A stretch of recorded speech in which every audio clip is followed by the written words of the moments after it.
All right. I hope my new little camera works. It's very small. I know, it's like half the size of the other one.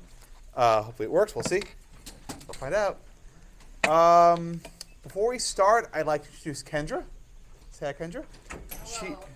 Hello. Kendra will be your Langdell this semester. She was my Langdell last year also, and she did very well. She did well in my class, and I'm very happy to have her. Anything you'd like to say? I'm excited to be your Langdell. It's Saturdays at 11, right after your tax Langdell. And if you have any questions, I'd love to answer them. I think that's all. Could you please write your name on the board so they can email you if they need anything? Thank you.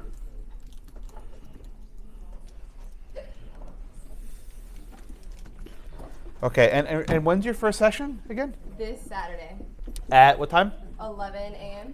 Okay, so Saturday 11. Let me just give you an overview. One second, Rebecca, I promise. Let me just give you an overview of what I expect for the Langdells. The easiest and most effective way to prepare for my class is to go over old exams and take them. That's what you're preparing for, and that's the best way of preparing for it. I think what you'll find is the Langdells are a good opportunity to check with someone who's done that before. She will, in maybe not this session, but the one after it, go over one of my old midterms. I think she will help you look at your notes. I think she'll help you clear up any loose ends. If you have any questions, always, of course, you can call me or come to office hours, but this is useful to do. I know it's tough for evening students to find time on weekends because you have families and things, but if you can find an hour or two here and there, I think it's helpful. Yeah, I had him for both property 1 and 2, so having him in second semester, I really learned how to take these exams because they are very unique. So Unique? Oh, bless her heart. Yeah, thanks. No, we're old friends, but it is helpful. Any questions, Rebecca? Kendra, you might have some conflict next week. Uh-oh. The tax professor is having a session from 10 a.m. till, I don't know. Is that a tax class or a tax Langdell? Yeah, like the professor is having it. Is that the thing you were talking about earlier? No, just last class was all. I'm sorry. When is their mandatory tax class? On the 26th. At what time? 10 a.m. on the 26th. From 10 a.m. to when?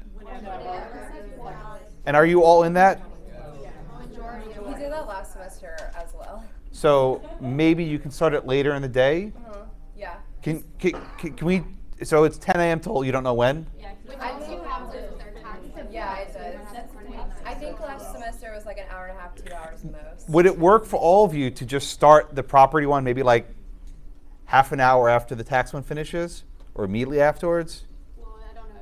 Depends on the tax, like Dell push hers too. I Oh, can be here that day and we can just start whenever you guys are done. Is that I'm sorry, this is always difficult to schedule, but does that sound reasonable to you all? If Kendra just starts it at Like 12 or 12:30. at some time after your thing finishes, is that okay? I don't want to make you wait around all day. So much easier than picking a day and time that works for everyone. And thanks for telling me that. Because you're all going to be here also. That's also very useful to know. Is that okay? If anyone else has any questions, email me later. We have a few days to think about it. But I don't want to have any conflicts with the other classes. That would be very bad. Okay, so I'll just plan not this one, but the next one to just do it. I'll be here and somebody can contact me whenever y'all done. Yeah, just email her and she's very quick with email and we can figure it out. Thanks, y'all. Thank you so much, Kendra. Thank you. The Langdells are very helpful, and Kendra's excellent. She was my last year, so it's very helpful. Okay, guys, just let's be here on time. You got a free pass because Kendra is here because I wasn't really paying attention, but don't come in late. Okay, my camera seems to be streaming. I think it's on YouTube right now, so everything is moving smoothly. Let's see. I think the mic, I got to adjust the levels. The levels are really loud. Okay. All right, any questions before we get started? Okay.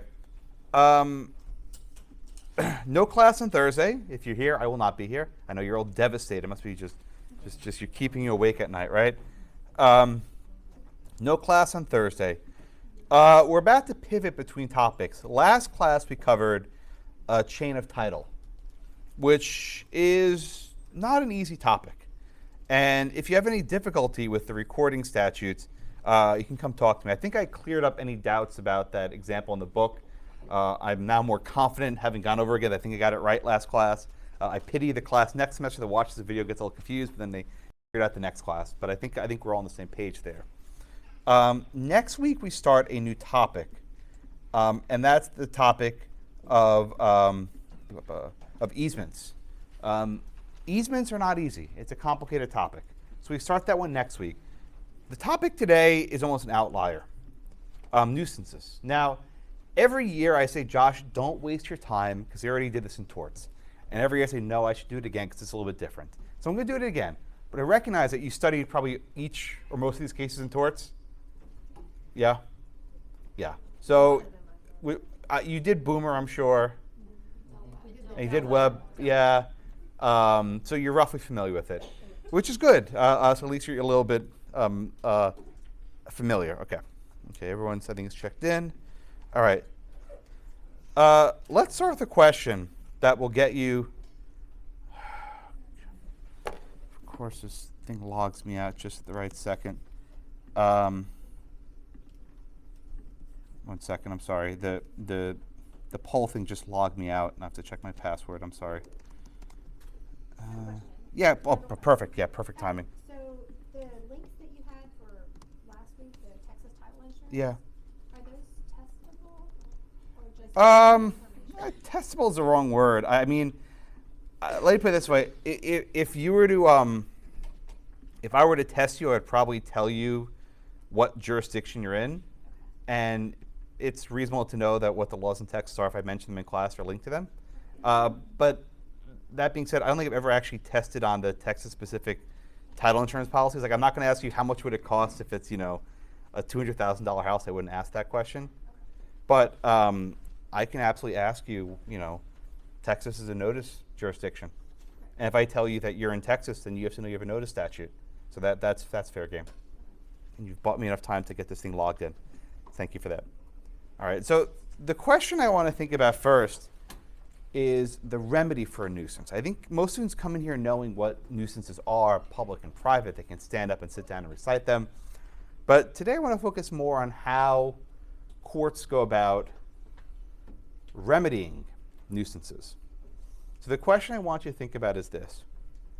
Damages can fully compensate a plaintiff for a nuisance.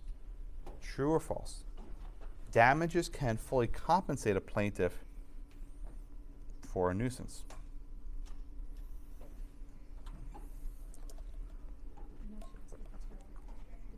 Isn't being fully compensated in terms of like how the plaintiff feels about it? I struggle with from it. the court's point of Or view. for the court thinks you can fully compensate. I think they're one and the same. Oh gosh, I don't. But okay. Okay. And I know the answer.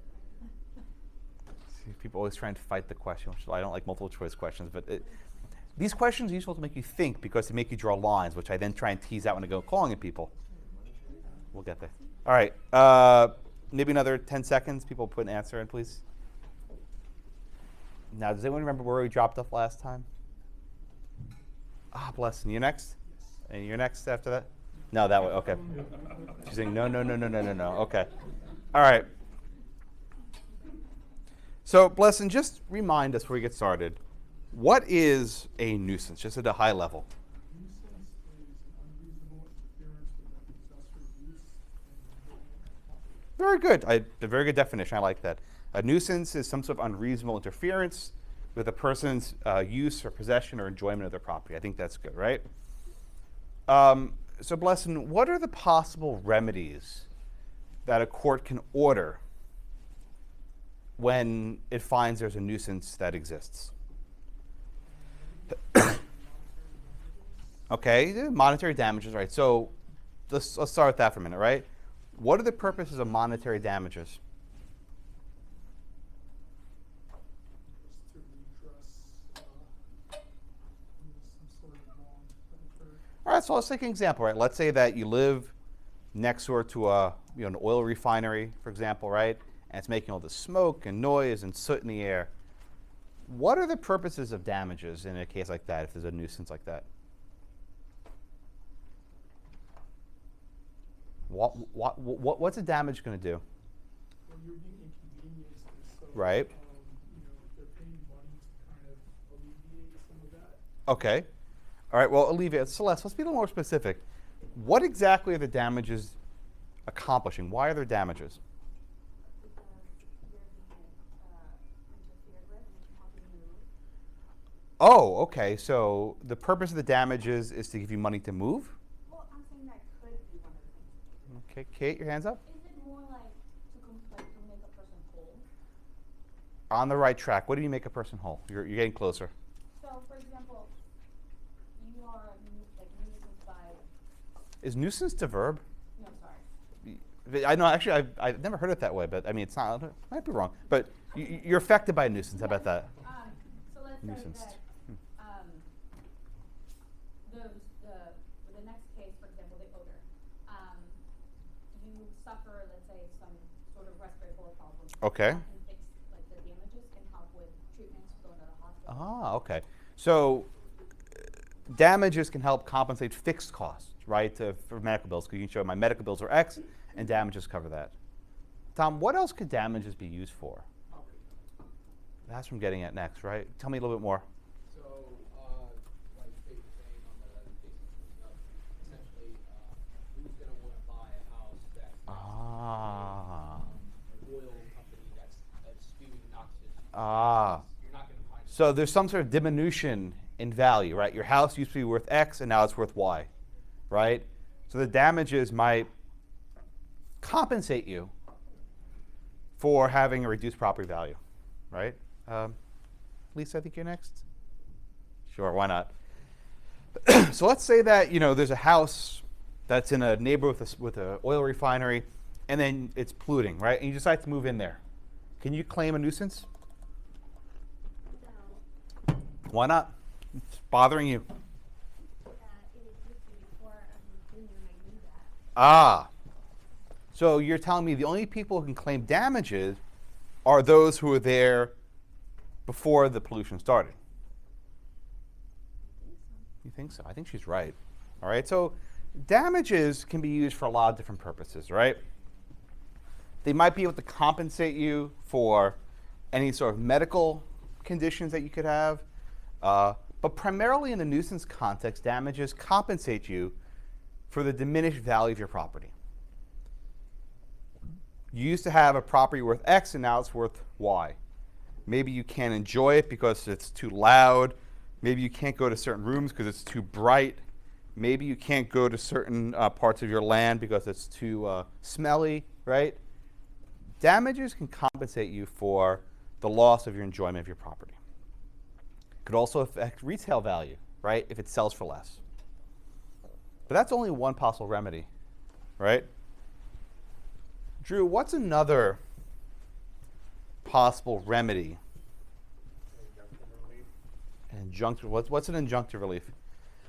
Tell them to go away, stop, put limitations on, when and what they can do. Okay, very good. You probably heard the phrase abate a nuisance, right? eBay. I can't spell today. ABATE, right? Abate. Stop it, right? Stop polluting. Stop making noise. Stop making smell. Stop making light. An injunction says stop it. An injunction can be temporary, that is, shut down the factory for some period of time so we can resolve the case. Or an injunction can be permanent, shut it down altogether. Maybe an injunction is more specialized, says maybe you have to install a filter or some sort of technology to reduce the smoke or pollution, right? Melanie, why would a court order an injunction versus, say, damages? If the thing causing the nuisance, it's like beneficial to continue Oh. versus the person being nuisance. Oh, that's the thing now I see. Okay. So you're saying that when a court considers an injunction, they have to balance stuff, right? They have to balance what will the cost be of shutting down the factory versus what is the possible benefit to the neighborhood. Is that what you're getting at? I think they can do that. Right. Equity, right? When we're talking about an injunction, it's a matter of equity. And courts have to balance things. They have to ask, what is the greater good, right? Is an injunction here warranted? If we shut down this factory or this facility, what will happen. Right? Now, Jessica, you asked a question earlier that I was going to get to about 10 minutes later, right? When we talk about compensating a plaintiff, what are perhaps the different senses in which we talk about compensating a plaintiff? You alluded to it before. Whether you compensate them in terms of like their bank accounts and what they're out or what they're, but also compensating them to make them happy, that's different. Emotional compensation is different. Right, so emotional compensation. So the question here then, Catherine, let me come back to you. Can damages fully compensate a plaintiff for an injunction?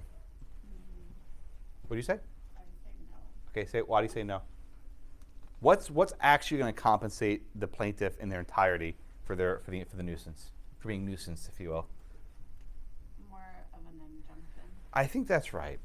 So I would probably put this one as false. I mean, I can maybe persuade otherwise, but I think when you're talking about a nuisance, at least from the perspective of fully compensating you, only an injunction fully fits the bill. But the modern trend, right? Okay, Boomer, right? The modern trend, there it is. Sorry, I got out of the way.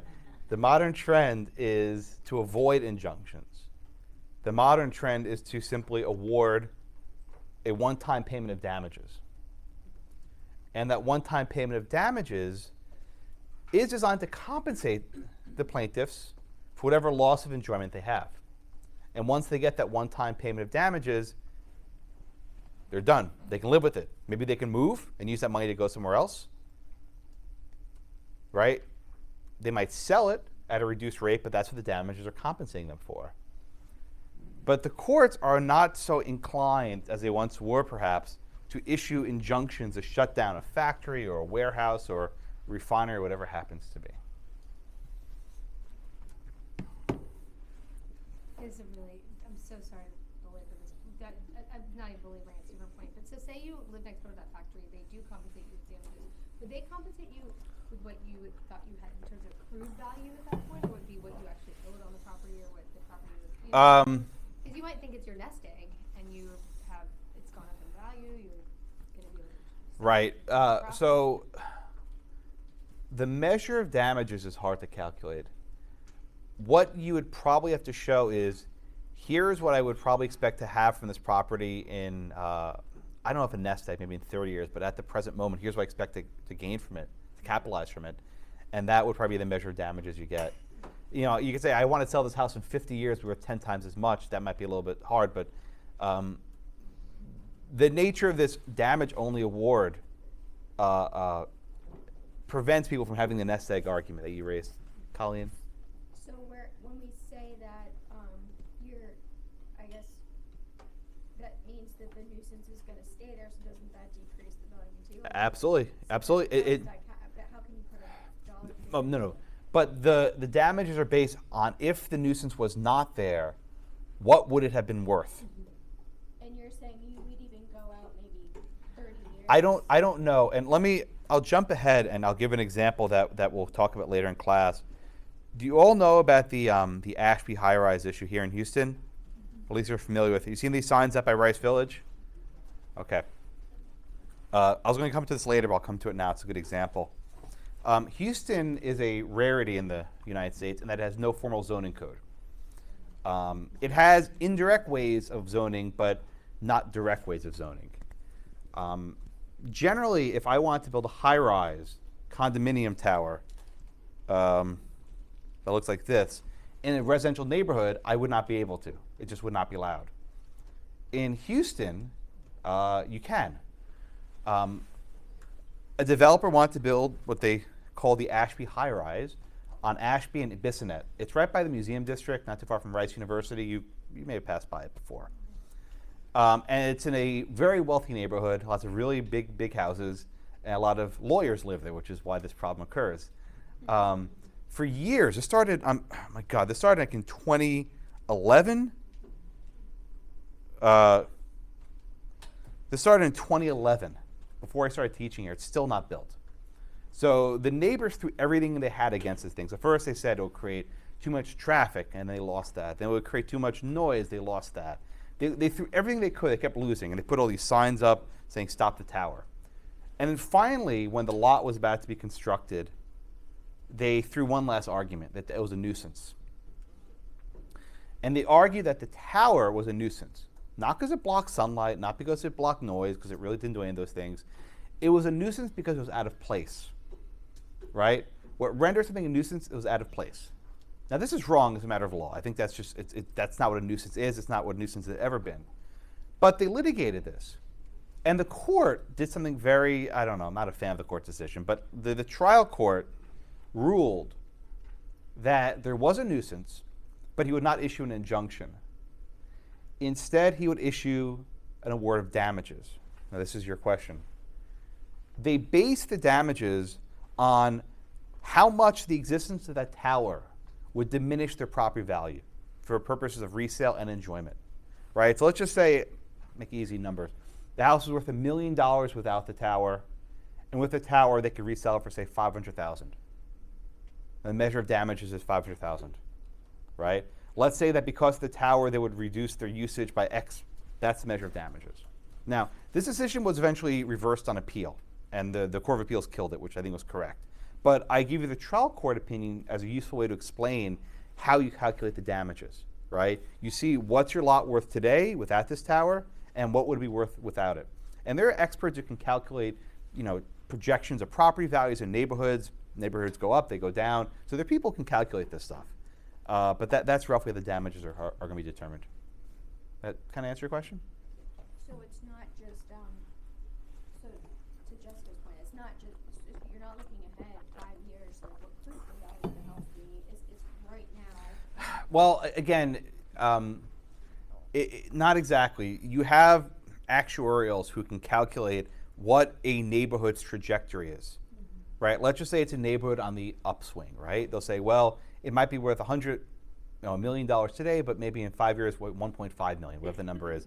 And there are ways of calculating what the value is over the lifetime of the property.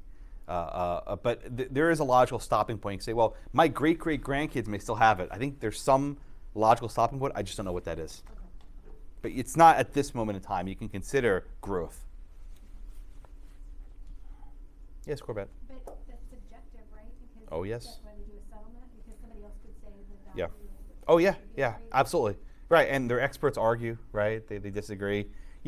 What if you're the next door to this tower versus 5 blocks away? Are you really going to claim that much of a deficit, right? And so the neighbors in this place, I got in trouble one year. I called them, what did I say, nosy neighbors or something. And then one girl sat back there was like, my uncle's one of those neighbors, and she got all mad at me. But these neighbors are pretty well off, and they're going to fight till the death. But eventually they lost. The lot's still empty, though, which is a damnedest thing. If you drive past it and ask me Bishonet, there's nothing there. It's empty, 8 years later. Jessica, then Kate? They were also crazy, and they You harassed can say it, not me. They harassed the kids so much that Yeah. the kids had to leave school. They were like Who's they? Just be careful we talk. The neighbors. The neighbor. Harassed there were threats, and so the students had to be homeschooled. You're talking about the students of the developers? The lead guy on the deal, his kids that we happen to know, they had to leave. They had to leave school. I didn't know that, but yeah, these people were very Crazy. They were aggressive. I mean, they're very aggressive. I mean, look, I am now a homeowner. I thought maybe I'll understand this case better from a homeowner. I don't. I just don't care what people do with their property. It doesn't matter to me. But people are obsessed with maintaining what they have, and they'll fight till the end of the earth to prevent something from changing it. I can't understand this. Like, okay, fine. My property value diminishes 0.2%. All right, fine, I'll live with it. But they fought. I didn't know about this homeschool thing. That's You're new. not a nudist, though, so probably I am. They're not hearing How do you. you know? No, just oh god, no, I'm not. I wear a suit and tie everywhere. If you see me without a tie, you're in trouble. That's about as close as you'll get. Yeah, Kate. I just think it's silly because a few blocks down from that empty lot, there's the Rice graduate apartment. Yeah. And I was like, that's pretty out of the ordinary in that neighborhood. So when I heard about it being out of place, I was like, that's a stupid argument. Look, I think the argument that a nuisance is something out of place, that's not what a nuisance is. That's never been what a nuisance is. That's not what the term means.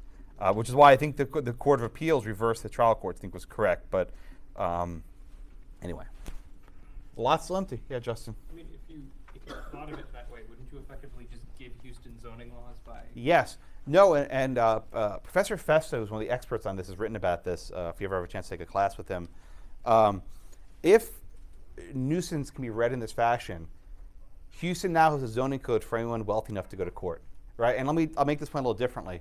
One second, Avery, I promise.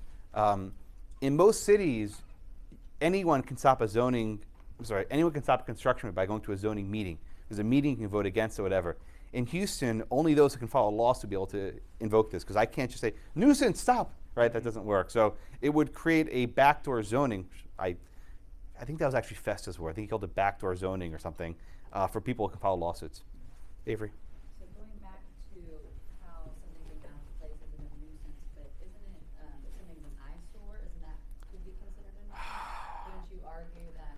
Not, I mean, Is it out of place? I mean, just, I see what you're getting at. But I mean, this is not some sort of dilapidated building. It's a very expensive high-rise condo, right? There are zoning laws that require certain aesthetic requirements, colors, shapes, building materials. We'll do that later this semester, but even under a very generous conception of an eyesore, I mean, it's brand new, it's sparkly, there's a coffee shop on the first floor. This is not like, some sort of dilapidated structure. Let's do the first case. Liz. Hi. Hey. Hey. Hey. You want to? It's okay. You want to give me the facts, please, in Morgan versus High Penn Oil Company in 1953? Sure. So the plaintiffs have a tract of land next door to this factory that's emitting all these fumes and toxic. What were the plaintiffs using this land for? To have like trailers and stuff. Mobile homes. Yeah, mobile homes. I don't say trailer parks. I get in trouble for that one. Yeah, mobile homes. Go on. No, I did, not you. Yeah, go on. And so they were saying that the business was emitting all these gases and stuff and fumes, and so they filed a lawsuit, basically. Okay, very good. All right, so the plaintiffs had a mobile home park, 32 trailers nearby this lot. The oil refinery emitted lots of gas and noise and people getting sick, and it was really bad. All right, so Alexandra, let's talk about remedies here. Were damages awarded in this case? Okay, so what were the damages for? Why were damages awarded?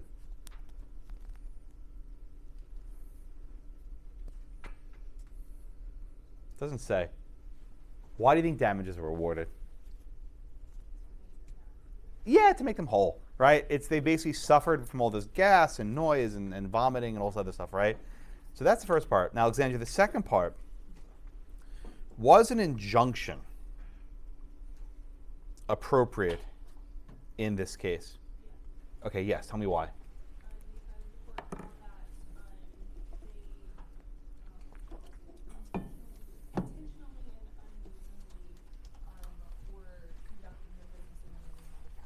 Okay, very good. So this is what you might call an intentional nuisance, right? They were deliberately running this facility in a fashion to interfere with the use and enjoyment of their property.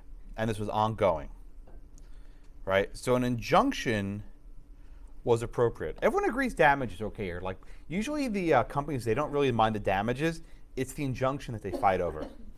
Now, practically speaking, Randall, what does an injunction mean in this case? What happens to the Penn Oil Company? They basically have to shut down. Yeah. Just back when wasn't much way of coping with things. Shut down, or what else could they do to the 32 plaintiffs there?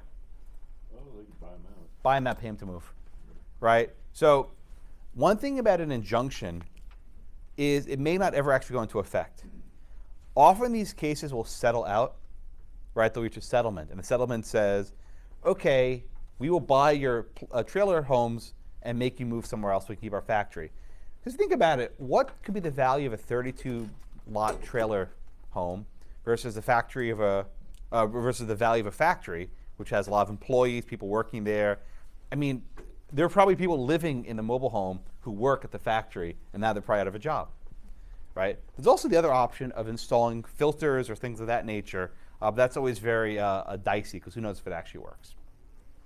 So in the first case, the North Carolina case, damages were appropriate, as well as the entering of an injunction to stop this intentional nuisance. Okay?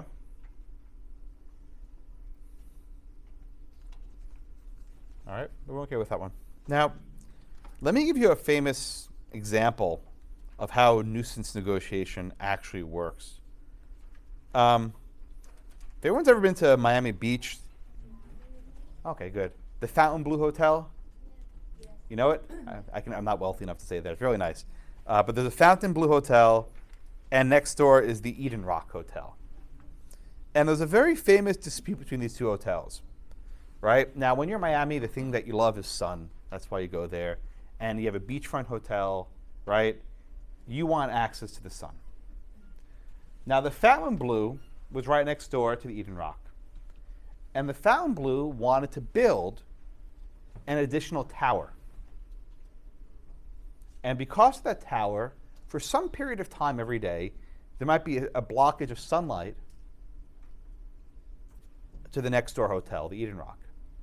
Now, you should know that if you block someone's light, that is a nuisance, right? And had the Fontainebleau built that tower, the Eden Rock could have sued for a nuisance. But I want you to think about this for a minute, right? Is there any situation where it might make sense to actually build that tower? All right, so I'll give you some made-up numbers. Let's say that the Fontainebleau can gain $1 million a year by having those additional rooms. What might the Eden Rock say, Mike?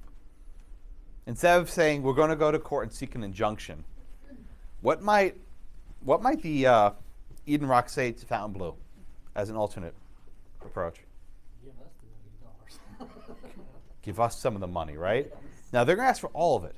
So imagine this, right? Let's just say Eden Rock says, okay, tell you what, you guys make $1 million a year, give us $500,000. You make that trade? Absolutely. You make the trade because you're better off, right? If the tower's not there, Eden Rock gets $0. If the tower's there, you get $500,000, right? This might just sound like a very basic form of negotiation, and it really is. But there's an economic principle behind it called the Coase Theorem, right? The Coase Theorem, and don't get bogged down with the names. You might see this in some point in your careers. But the Coase Theorem says that when parties can negotiate in this fashion, they can lead to an optimal result, right? When parties can negotiate for a price, they can reach an optimal result. But parties always don't want to negotiate. Sometimes they're spiteful. Sometimes they have principle, right? Principle is why you guys get paid, right? People say we fight for principle. And let me give you another example. This is from Dallas, from a couple years ago. Anyone know this building in Dallas? It's right by the museum district. A couple of you are nodding your heads. So developers build this ginormous glass structure right near the museum district. What they didn't realize is at a certain time every day, when the sun hits the glass, a death ray is focused across the street. It's not a death ray, but it's just very focused beam of light. And across the street from the building is the museum, which has a rooftop garden with grass. And so basically every day, this like beam of light, right, it zaps the grass and burns it. That's one hell of a nuisance, right? What's that? It's a tough world. It's a tough world that goes to court, right? Especially when it's a very wealthy museum with people who love their garden, right? So you might say, hey, we just built this multi-million-dollar structure. Screw you, museum. We'll buy you some sod, right? Put in some AstroTurf or something. I don't know, right? A couple of you are nodding. Yeah. Not quite. It looks very real now. Sorry? Nowadays, fake grass looks real. It looks really real, right? You don't even know anymore, right?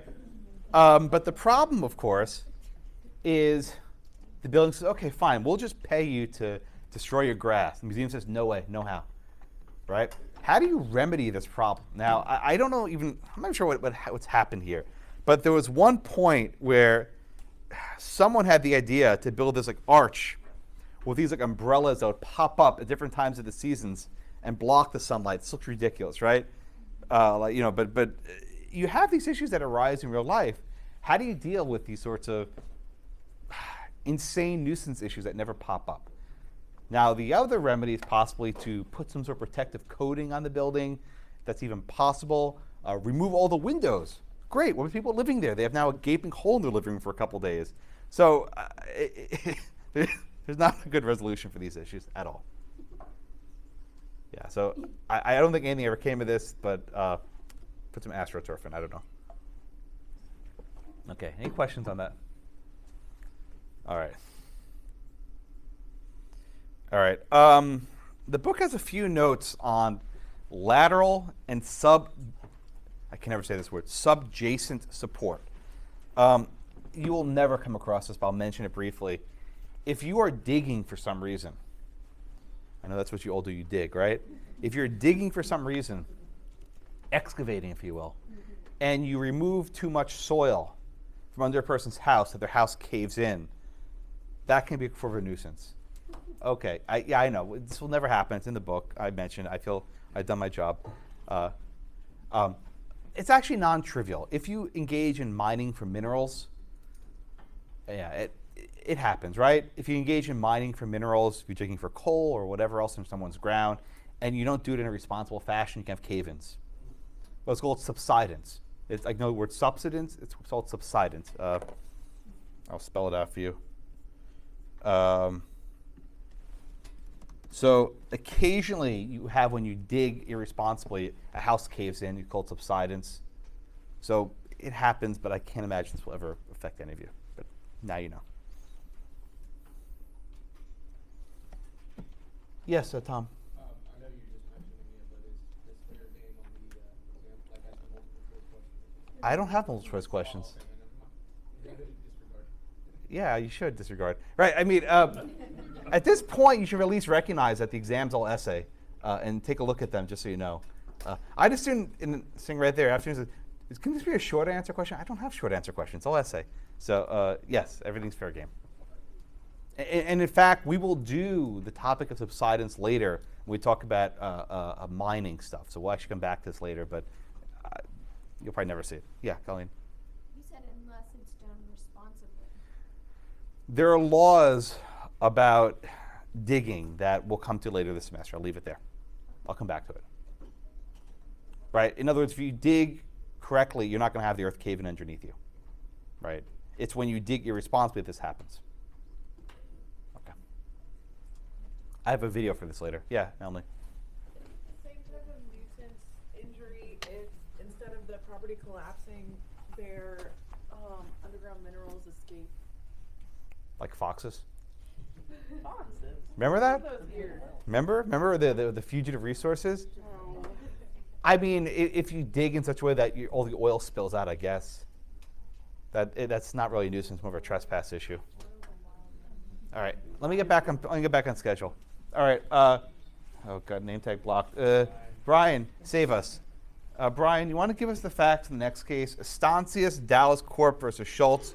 It's actually a Houston case. The Schultz family had a house, relatively quiet until Estancias Dallas decided to build a 165-unit apartment. Mm-hmm. Rather than have individual air conditioning systems for each individual unit, they had one giant air conditioning unit. Yeah.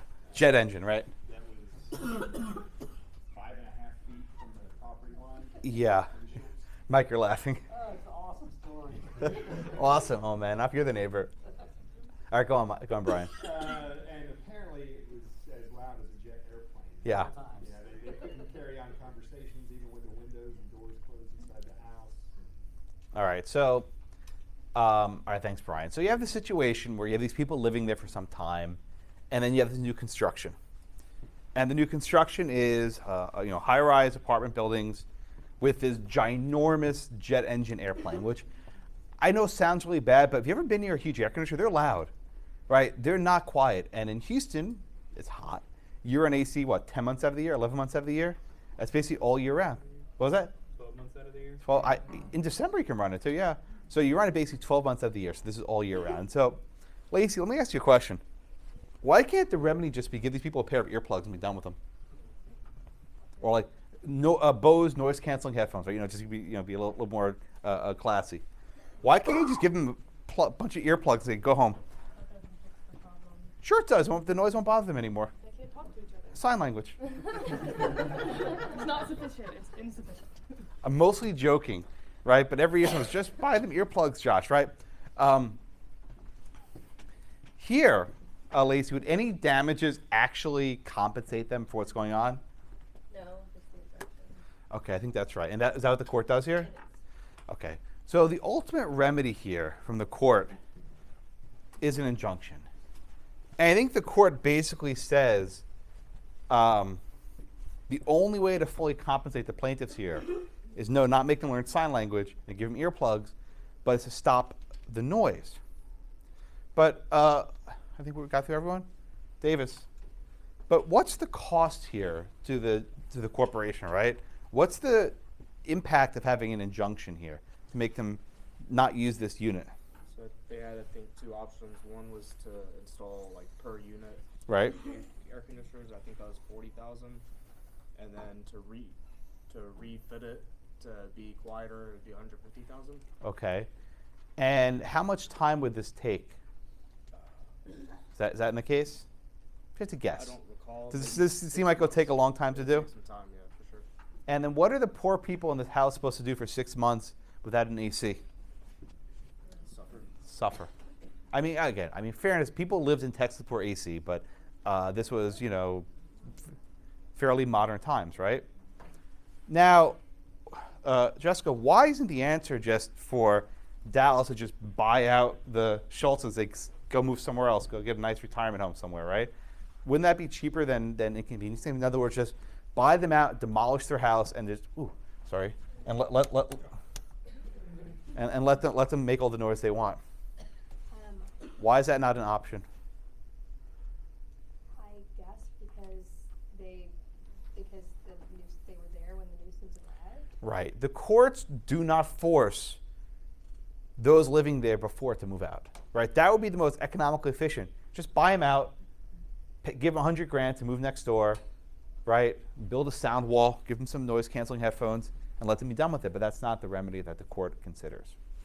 So here, even though you have this massive cost to the people living in this property, dozens of families, the court favored the rights of the one person living there already. Now, Chris, what do you think happened after this injunction issued? What do you think? Do you think they, made all their tenants live there for a year without AC? No, they probably went to them and tried to buy the neighborhood, Yeah. they may have, but I was sort of wondering if the court didn't sort of force this on the Yes. complex because Yes. they said, okay, for $40,000 you could have avoided this from the beginning. Now you can't anymore. Yeah, and so the court was sort of saying you should have known this would happen Right. because they set the AC unit as far away from their apartment complex as they could, so they knew it was going to be an issue. Right. Well, Chris, let me ask the question a little bit differently. How do you think negotiation conversations change once the injunction was issued? Because now the plaintiff has all the power and they can ask Leverage. whatever they want. Right.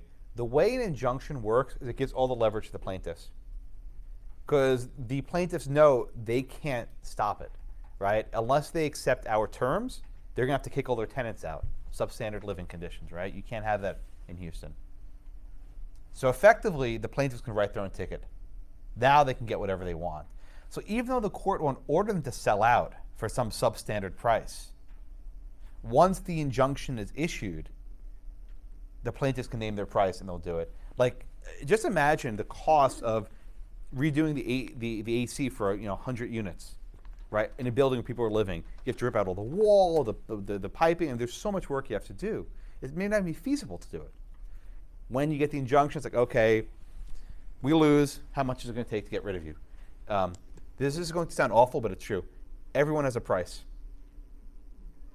People are nodding. Everyone has a price. It doesn't matter. The price might be high, but everyone, there's some number they'll say, okay, I'll move. Finding what the number is might not be easy, and they won't admit it, but everyone has a price. There's some price, like, you know what, it's going to suck, but I think it'll make it worth my while. And that's what the injunction does. It's okay, we're going to have to pay that price. Okay. All right, questions? Oh, yes, Colleen. So in the case of the neighborhood, like when you're talking about the ones building over, like, so you're saying everyone has a price, but let's say lots of the neighbors agree on, maybe like the majority agrees on one, and there's a couple that. Okay. They're kind of. So you're describing what's called a holdout problem, right? So imagine, I'll just simplify, right? Let's say that there are 5 neighbors in the block, 5 houses in the block, right? And let's say house number 1 settles for 100,000. House number 2 settles for 150. House number 3 sells for 200,000. And house number 4 sells for 250. House 5 is a holdout thing. We're not going to settle. They can set whatever the hell price they want because they need to be the last one to bought off. So when you have these negotiations, the people who sell out early get the lower prices. And those who hold out till the end can get the biggest payout. The neighbors in the Ashburn neighborhood, their price would have been so ridiculous because they're so confident about their position, right? But I'm sure they have a price, but they were very committed to their cause. Right, again, when you have attorneys in the neighborhood who work pro bono, there's no cost to litigating for 8 years, right? It's not something that matters. They do it all pro bono to help the people need it. Yeah, Davis? Does the court consider who is there first? So if Yeah. the nuisance person is there first. Right, if you move into a neighborhood with a factory, it's like you're lost, right? You knew what you're getting into. This was my question, I think, for Elisa a little bit ago. Nuisance doctrine only protects those who were there first. If you move into a neighborhood later, it's like you knew what you're getting yourself into. What if, so I have a specific example. There's a Uh-oh. neighborhood behind us. I knew this was coming. I could see the look on his face, like I know it's coming. There's I don't know, some sort of like religious retreat behind it, and they have big stadium lights with like a lake. Yeah. And they just built a neighborhood by it, but the lights are only on at night. So if you're looking at the houses during the day in that neighborhood, you might not realize that there's going to be a big, ginormous stadium. Oh, I see light what you're at your saying. house. Yeah, I don't know. If it's there and you don't do your homework, I mean, stadium lights, they're standing in the daylight. They may just be on, so you could maybe see these ginormous lights. I don't know. Yeah, probably no luck. What was that? I don't Sue him. Take him down. Don't sue. Don't waste your time. Just get some sunglasses. You'll be fine. Well, he doesn't live in that neighborhood. He just sees those people. Oh God! Don't listen. Don't listen to her advice. It's bad advice. All right. Any questions on the second case, the Houston case? It's called Dallas Corporation, but it's from Houston. I always get that one mixed up. Okie doke. I think is Colleen your next, Corbett? Who's next? I think you're next. Yeah. You want to give me the facts in the next case? Boomer versus Atlantic Cement Company, 1970. So the plaintiffs were next to a cement factory, and they wanted an injunction for damages from the vibration, smoke, and dirt, and pollution. Mm-hmm. And the lower court found the factory was a nuisance, but ordered temporary damages, not an injunction. Okay, very good. A few points here. First off, just so you know, the New York Court of Appeals is the highest court in New York, right? In New York, the trial court is called the Supreme Court. It's the Court of Supreme or General Jurisdiction. This court was decided in, was it 1970? Historically, what we would today call environmental laws didn't really exist. They're fairly recent innovations, right? The idea that the state can regulate air quality, or the state can regulate pollution in water, or the state can regulate, pollution of soil, right? Those are all fairly modern innovations. Historically, the method used to go after air pollution or water pollution or light pollution was a nuisance lawsuit, right? Think of the Penn Oil case, right? You have a factory that's making smoke and gas. You'd have to go to court. Starting in the 70s, that regime changed, right? The old regime was, let's start polluting until someone sues us to stop. Right? The new regime is, before you start polluting, you need to get a permit, right? It shifts the sequencing, right? In the olden days, you just start polluting wherever the hell, and maybe you get stopped, maybe you don't. But under the new administrative regimes, you need to get a permit to run a facility in a certain place, right? You have to get permission. And to get that permit, you have to show you have a plan to deal with your emissions, you have to have a plan to deal with your waste, plan to deal with your water runoff, right? So everything is done in a different fashion. Okay? This case, Boomer was decided at a sort of transition point. As the society was moving from doing everything through nuisance, like the old way, to doing things through this administrative process.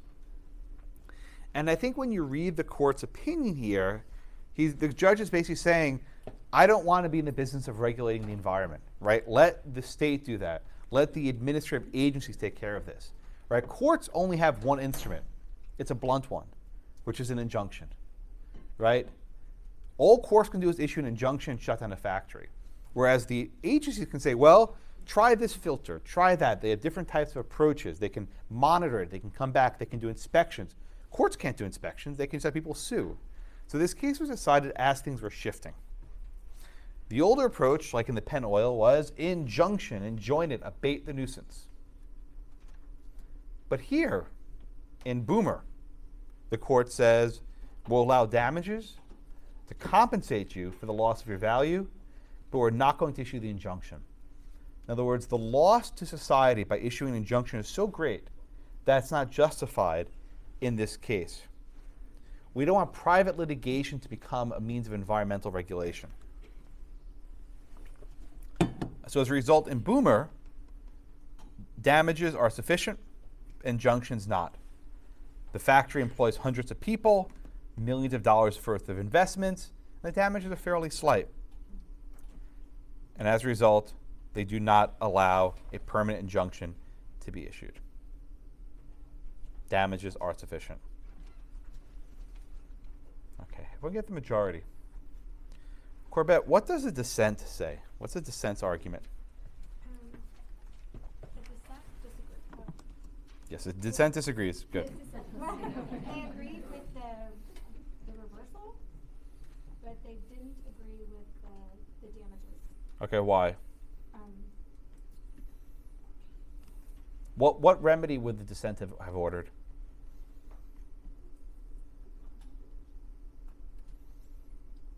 I heard that. No, because it was like licensing and continuing wrong. That's correct. The dissent said that the majority licensed continuing wrong. What remedy would the dissent have ordered?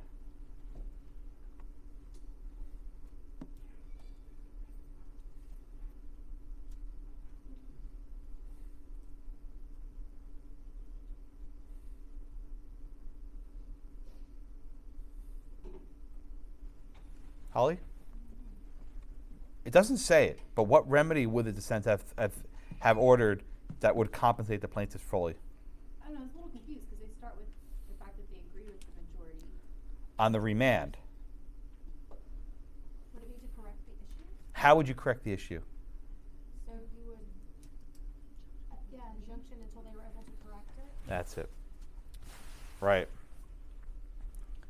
The dissent says once you pay the damages, there's no longer an incentive to stop the pollution. Right? They can continue polluting the air without any cost. The court is licensing a wrong. That is, you can harm your neighbor so long as you pay for it. The only way to handle the situation is to enter injunctive relief. That's the only way to benefit the public. So the dissent would be okay with the injunction here. Avery, your hand up? Oh, no, sorry. That's okay. That's okay. All right. Questions on Boomer and majority in the dissent? Professor? Yes, in the back, Celeste. So the plaintiffs got permanent damages. If they were to sell their home, would the permanent damages extend to the new buyer? No, this is the question that someone asked earlier. If someone moves into the neighborhood, they should know that the factory's there. And the existence of that factory probably reduces the property value, right, by whatever amount.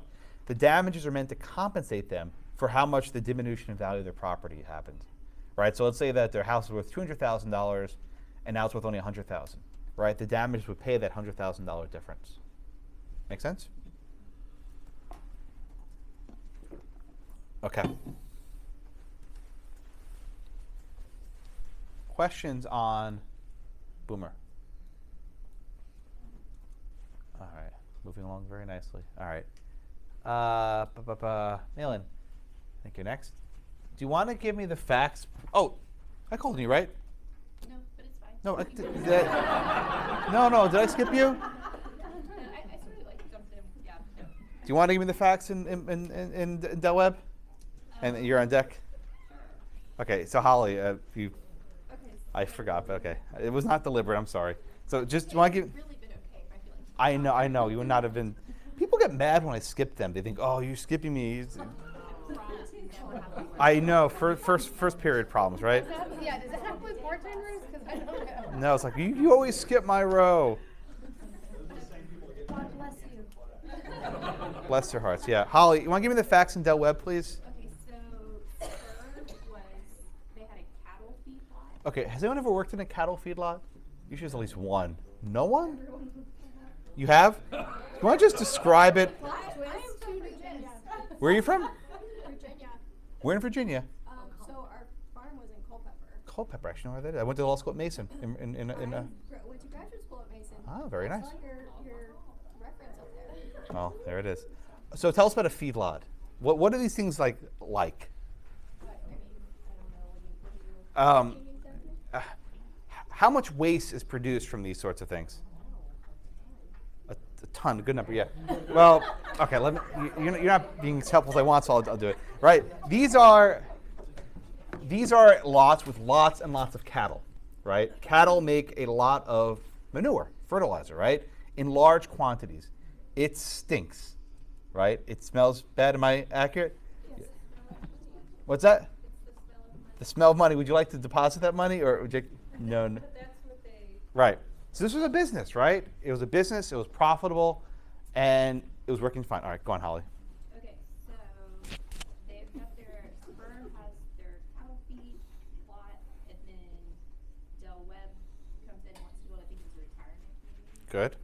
And there's quite a bit of space between the two. A few months later, Spur Yeah. expands the cattle feed thing, and now they're kind of encroached on.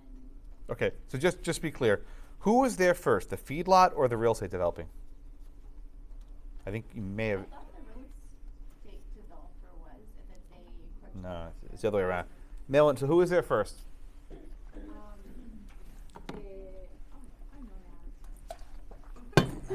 Thank you. Glad you do. Thora was there first. Okay, the feedlot was there first. And what you had was a developer who started building far away, and they kept coming closer and closer and closer, such that there were now people living in close proximity to the feedlot. And Caitlin, what's the problem when people are living in close proximity to the feedlot? The general smell and vibe of the area. Would that be considered a nuisance? Yeah. Right, so there's a nuisance, right? You have disease, you have infestation, right? You have the smell, it's problematic. So, what was that? The flies, yeah, thank you. The flies. Can I just say, Please. I also went to James Madison for undergrad, and it's not half as bad as the chicken smell. Okay. James Madison and George Mason, you have a very patriotic resume, right? You go see my diploma on my wall someday. What was that, Mike? The more you know, yeah. Do you see the rainbow? Okay, I remember that. Right, I remember. All right, Caitlin. Right, so there's a nuisance here, right? All right, so Mac, something's got to go, right? You can't have the people and the cows. You can only have one of them, right? You can't have them both in the same place. What does the court order here? They order an injunction on the feedlot. Okay, so the feedlot's got to shut down. But there's a wrinkle here, right? The feedlot was here first. What does the court order? That the developer indemnify the feedlot. What does indemnify mean? They stand in the shoes of them. What does that mean, practically speaking here? They have to pay Pay what? the people who live in the development. No. Justin? The cost for moving the Yes. In indemnification, and you might see this word in your studies, to indemnify means you pay for someone else's damages. So here the damages was the feedlots got shut down. That's moved their operations somewhere else. Or maybe close the business entirely. Or maybe sell it. Or maybe sell the cattle, right? There are different ways you can do it. Who's on the hook for that loss? Not the feedlot, because they were there first. Instead, Del Webb is on the hook. Why? He came to the nuisance. This doctrine is called the coming to the nuisance doctrine, right? That if you go towards the nuisance, you can't then complain about the remedy. You'll get your injunction for sure, but you're going to have to pay the costs of shutting down or moving the business. Right? Colleen, is it feasible to move a feedlot? Is that even doable? No. But, I mean, it's surprising that anyone would be around that would mind because mostly farms are surrounded by other farms. Right, but the problem here is they kept moving closer and closer. Right. Yeah. Is that a hand somewhere? Go on. Okay. Right. So the remedy here was that the developer Del Webb has to indemnify Spur. Okay. So what happened afterwards? In fact, Spur moved its feedlot somewhere else. It actually happened. And Del Webb paid an undisclosed amount to compensate for the cost of relocation, loss of profits, and expenses. And then you also had another suit by residents of the city seeking damages for Spur. Okay? And once again, who was responsible for paying those? Del Webb. Right? So Del Webb recovered from all the lawsuits. I'm sorry, Spur recovered from all the lawsuits by indemnification. In other words, Del Webb thought he was so smart that he's going to build this property here and then kick out the feedlot. But all the lawsuits brought against the feedlot, Del Webb had to pay for them. I think maybe that's fair. I don't know. They made a killing? They have made a killing all over the United States. Del Webb? Yeah, they sewed some cities are not just. Oh, you know about this company? Yeah, my father-in-law lives in one. Oh, I never heard of it. Really? Yeah, they're in Austin. They're a big deal. Really? Well, Yeah. they lost one here. Never feel bad for them. I don't. I think the feedlot was in the right. Okay. Any questions on Del Webb? All right. Well, let me wrap up and get in for a little bit early tonight. Unless you want me to stay for 28 minutes more. No. Get lost, Blackman. Right. When you're thinking about nuisance questions, right? In torts, you're much concerned is this a nuisance or not? For my purposes, I am much more concerned with what the appropriate remedy is.